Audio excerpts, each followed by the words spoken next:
Hello class, good morning. How are you? I hope you are well at home.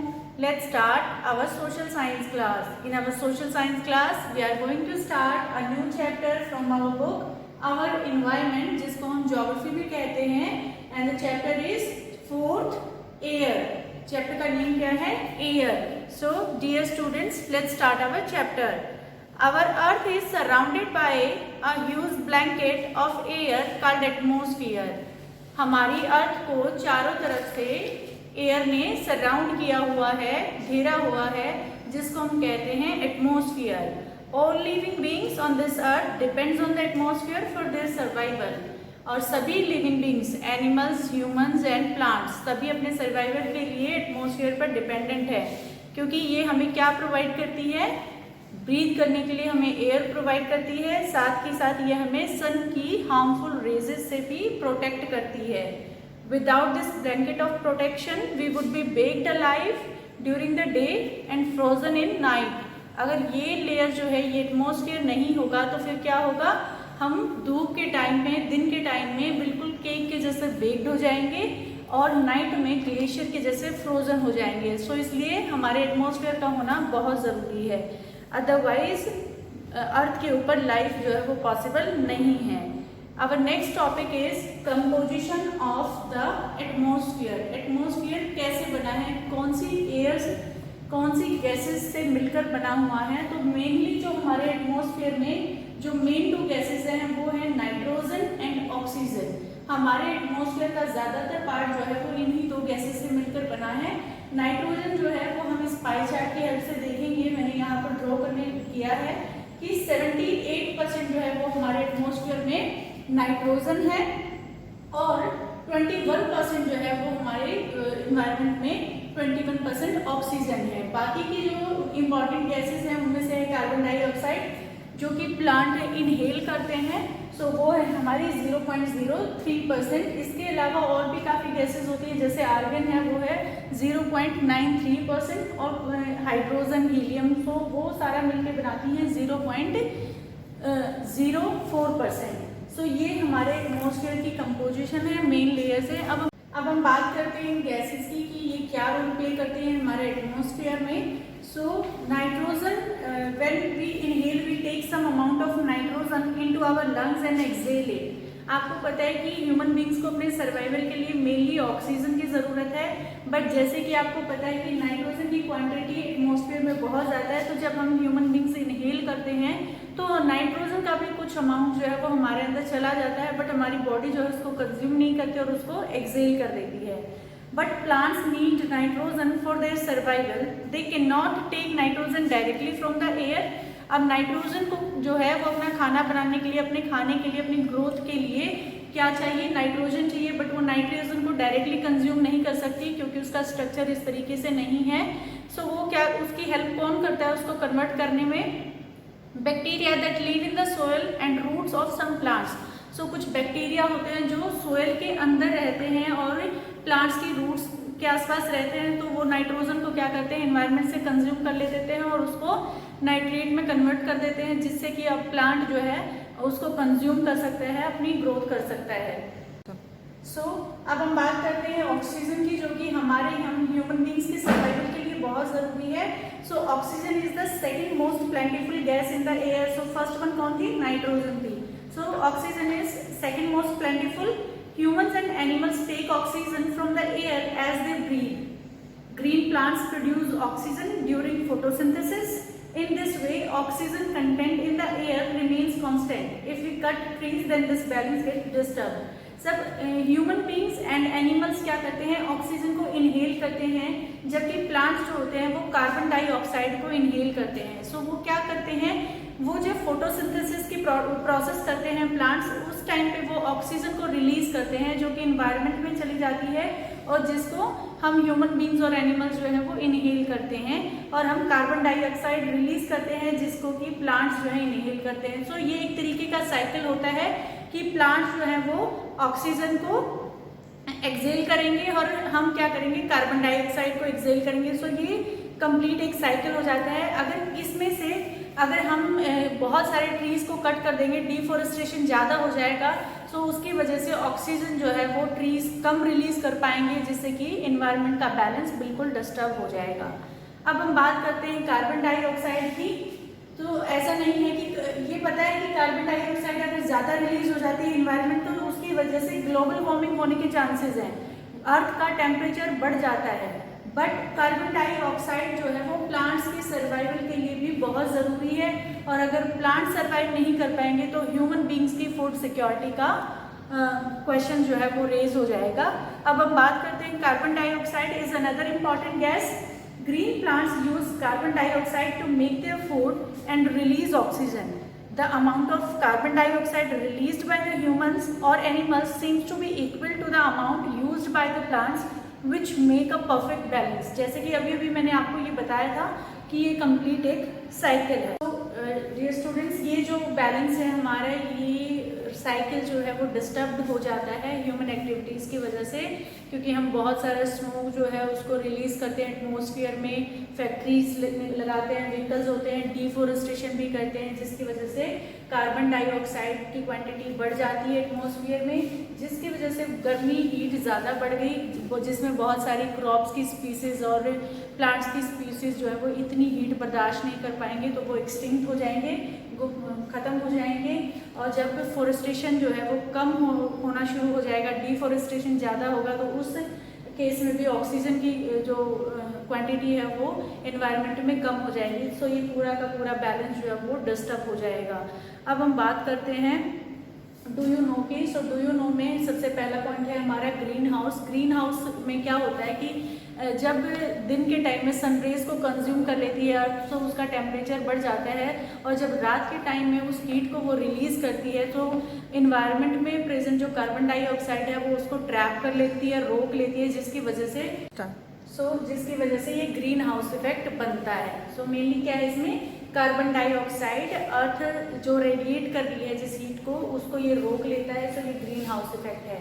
Second one is global warming. Global warming में क्या होता है, जब globally अर्थ का temperature increase हो गया होता है because of the human activities, जैसे कि smoke released by factories, industries और व्हीकल्स, सो उसकी वजह से कार्बन डाइऑक्साइड जो है वो ज़्यादा हो जाती है, और जिसकी वजह से अर्थ का टेम्परेचर ग्लोबली इंक्रीज हो जाता है, तो ये कहलाता है हमारा ग्लोबल वार्मिंग। इस पॉइंट को हम इस वाले एयर सर्कुलेशन वाले पोर्शन को जब हम एयर प्रेशर पढ़ेंगे तब उस टाइम पे हम इसको कवर करेंगे।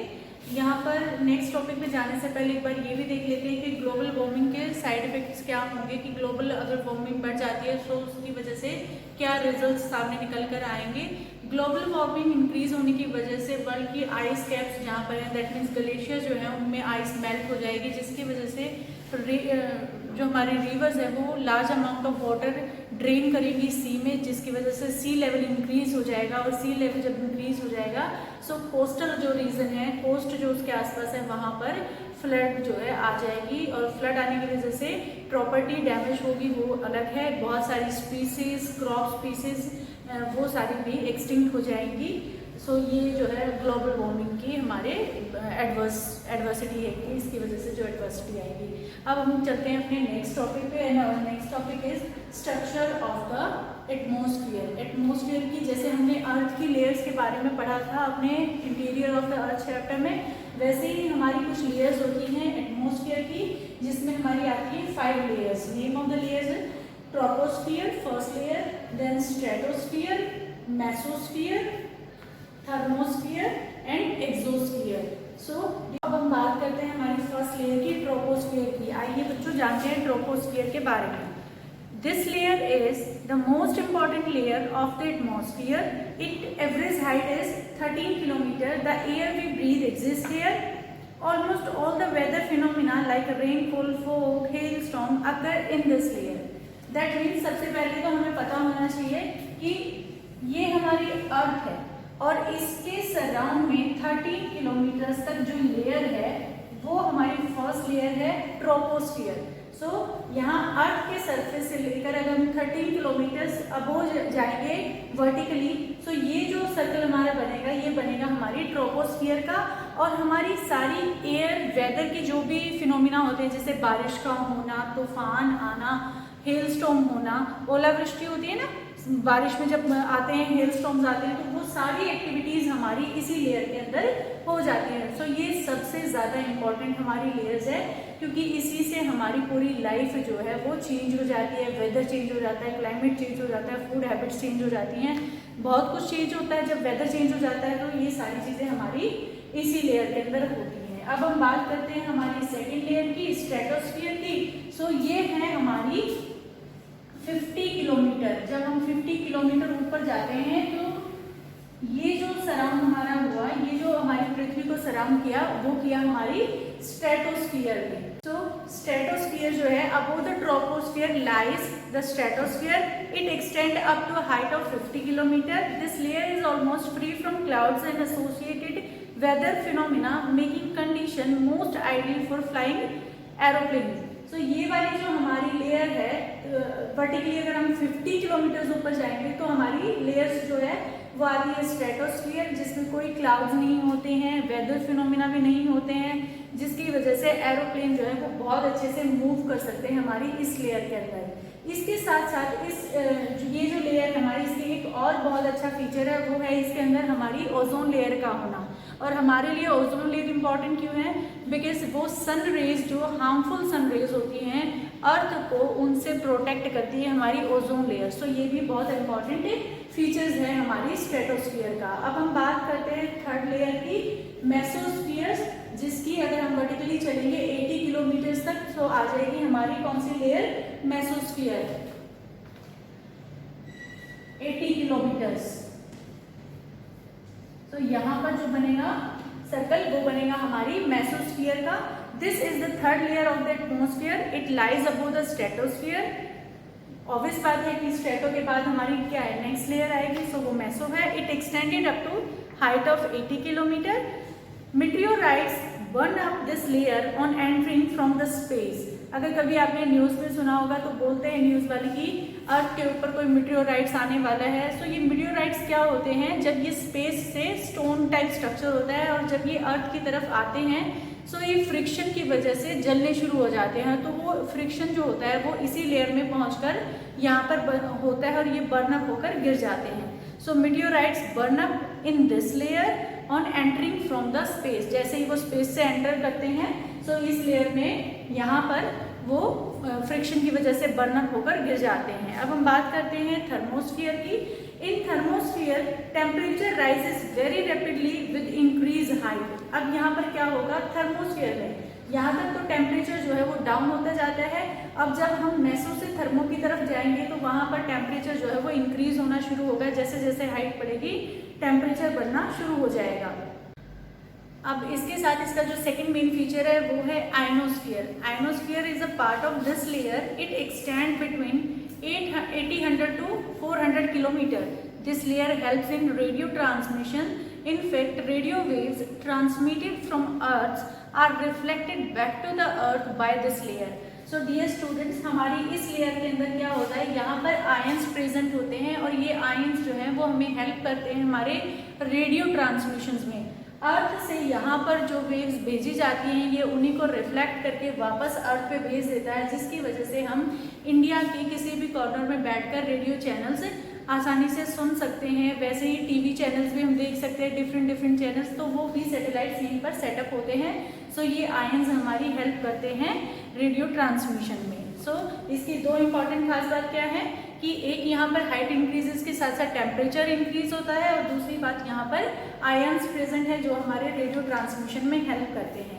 अब हम बात करते हैं हमारी सबसे लास्ट लेयर की, जिसका नाम है एक्सोस्फीयर। एक्सोस्फीयर की बाउंड्री मैं यहाँ पर बना नहीं रही हूँ क्योंकि इसके बाद स्पेस शुरू हो जाता है। सो ये जो लेयर है ये बिल्कुल स्पेस से मिली हुई है, इसी वजह से हम इसकी बाउंड्री नहीं बना रहे हैं। The uppermost layer of the atmosphere is known as exosphere. This layer has very thin air. So यहाँ पर भी एयर जो है वो बहुत कम होती है, सो दैट स्टेबिलिटी जो है वो ज़्यादा है। Light gases like helium and hydrogen float into this space from here. और यहाँ पर एयर जो मिल रही है उसमें भी कौन सी गैसेस हैं? Hydrogen and helium. और आपको पता होना चाहिए कि हमारे जो स्टार्स जो ब्राइट दिखते हैं हमें, वो इन्हीं गैसेस से मिलकर बने होते हैं, हाइड्रोजन हीलियम से। सो अब ये जो लेयर्स हैं हम एक बार इसको देख लेते हैं कि हर लेयर की क्या पर्टिकुलर खास बात थी। सो हमारी जो ट्रोपोस्फियर है उसमें हमारे सारे वेदर फिनोमिना होते हैं, रेन का होना, स्टॉर्म्स का आना। स्ट्रेटोस्फियर जो है यहाँ पर ओजोन लेयर मिलती है, साथ ही साथ ये फेवरेबल कंडीशन भी प्रोवाइड करवाती है एरोप्लेन्स के लिए। मेसोस्फियर में हमारे मीटियोराइट्स जो है वो बर्न अप होकर नीचे की तरफ गिर जाते हैं। थर्मोस्फीयर में आयनोस्फीयर प्रेजेंट होते हैं जो कि हमारे रेडियो ट्रांसमिशन में हेल्प करते हैं। एक्सोस्फीयर में हाइड्रोजन हीलियम गैसेज हैं और ये जाकर स्पेस में मर्ज हो जाती है। अब हम बात करते हैं ट्रोपोपोजेस की, जो अब हमें एक लेयर के बाद दूसरी लेयर कब आ रही है, सो उनके बीच की जो बाउंड्री है उसको कैसे हमने डिसाइड किया, उसको क्या नेम्स दिए हैं। सो यहाँ पर जो भी नीचे वाली लेयर्स होती है उसी के नाम पे हमने उनके नाम दिए हुए हैं। जैसे ट्रोपोस्फियर से स्ट्रेटोस्फियर के बीच में जो बाउंड्री है उसको हमने नाम दिया है ट्रोपोपोज, क्योंकि नीचे वाली लेयर क्या है हमारी ट्रोपोस्फियर। अब स्ट्रेटोस्फियर और मेसोस्फियर के बीच में जो बाउंड्री लेयर्स आती है तो उसको हमने नाम दिया है stratopause. Meso, between meso and thermo name is mesopause, and in between thermosphere and exosphere boundary कौन डिसाइड करता है, थर्मोपोज। सो ये इनकी बाउंड्रीज के नेम हमने यहाँ पर दिए हैं। So dear students, our next topic is weather and climate. Weather is this hour to hour day to day condition of the atmosphere. Atmosphere की डे टू डे जो कंडीशंस होती हैं, पल पल की जो कंडीशन होती है वो काउंट होती है हमारे वेदर में, जबकि लॉन्ग टाइम पीरियड के लिए जो एटमोसफियर कंडीशंस होती हैं वो क्लाइमेट के अंडर आती हैं। जैसे कि अ हॉट और ह्यूमिड वेदर में मेक वन इरिटेबल। अगर बहुत ज़्यादा गर्मी हो और ह्यूमिडिटी ज़्यादा हो, सो वो वाला वेदर क्या कर देगा, किसी भी पर्सन को इरिटेट कर सकता है। जबकि अ प्लीजेंट ब्रीजी वेदर में make one cheerful and even plan for an outing. और जबकि अगर वेदर अच्छा होता है तो हम बाहर जाने का प्लान भी बना लेते हैं और खुश हो जाते हैं। Weather can change dramatically from day to day. Weather जो है वो पल पल चेंज होता है। अगर मैं अभी की आज की बात करूं तो आज मॉर्निंग में रेन थी और उसके कुछ टाइम के बाद सन जो है अपनी पूरी फुल सनशाइन के साथ निकल के आ गया, तो वेदर जो है वो फ्रिक्वेंटली चेंज हो गया। However, the average weather condition of a place for a longer period of time represent the climate of a place। अगर वेदर कंडीशन का एवरेज निकाला जाए लॉन्ग टाइम पीरियड के लिए किसी प्लेस का, तो वो कहलाएगा हमारा क्लाइमेट। सो डियर स्टूडेंट्स, क्या डिफरेंस हुआ हमारे वेदर और क्लाइमेट में, शॉर्ट टाइम पीरियड के लिए और स्मॉल एरिया में, वेयर एज क्लाइमेट जो है वो लॉन्ग टाइम पीरियड के लिए लार्ज प्लेस के लिए काउंट होता है, जिसमें वेदर की एवरेज कंडीशंस देखी जाती हैं लॉन्गर टाइम पीरियड के लिए। अब इसके कुछ एग्जांपल्स हैं, जैसे कि windy, cloudy, sunny, rainy etcetera. जबकि क्लाइमेट के एग्जांपल्स कैसे होंगे, temperate climate, tropical climate, monsoon climate etcetera. So dear students, this is the last topic of our today's class. Let's revise what we have done today. आज हमने जाना atmosphere क्या होता है, what is global warming, what is greenhouse, and then we discuss the layers, composition of the atmosphere, and then structure of the atmosphere. So dear students, we will meet soon in our next class. Till then, stay happy, blessed, keep learning.